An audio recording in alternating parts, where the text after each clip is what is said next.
Craig Lewis, welcome to VeloNews. You're doing quite well in the overall. Were you happy with the time trial in the opening stage of the Tour de Langkawi?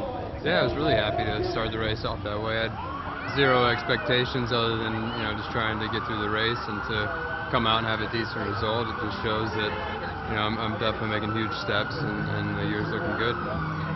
You were one of the last riders from HTC High Road to find a team. Were you perhaps wondering whether it was ever going to happen for you to find a new pro contract? No, it wasn't. It wasn't really a question of finding a contract. It was more of just trying to figure out what I wanted to do personally. And to sign in end of August isn't that late when you consider people are still trying to find contracts. You said yourself your job has been to help others win, especially on HTC High Road.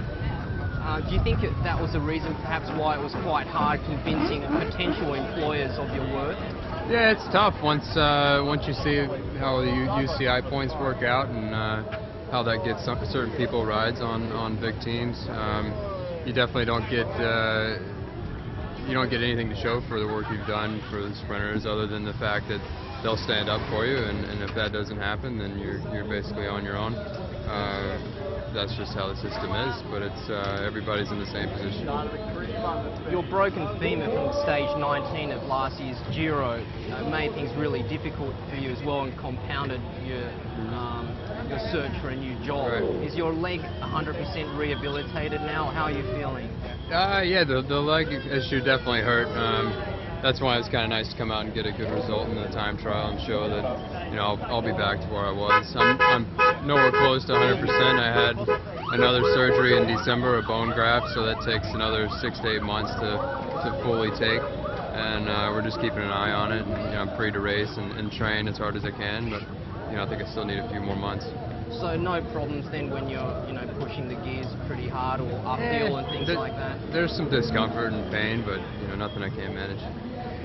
Now you will be one of the few leaders on Champion Systems here this year.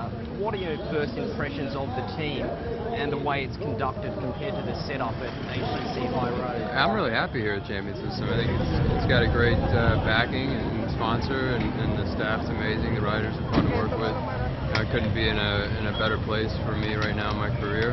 I'm looking forward to seeing the program grow and being a big part of that. I think you rode this race previously, haven't you? I've never raced here.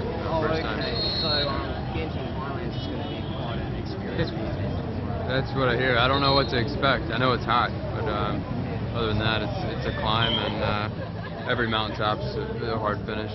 You're looking pretty skinny right now, so you're hoping to go well up there, like a top 10, Yeah, I don't know where to gauge or where to place myself. I think we'll see today and how everyone else is climbing.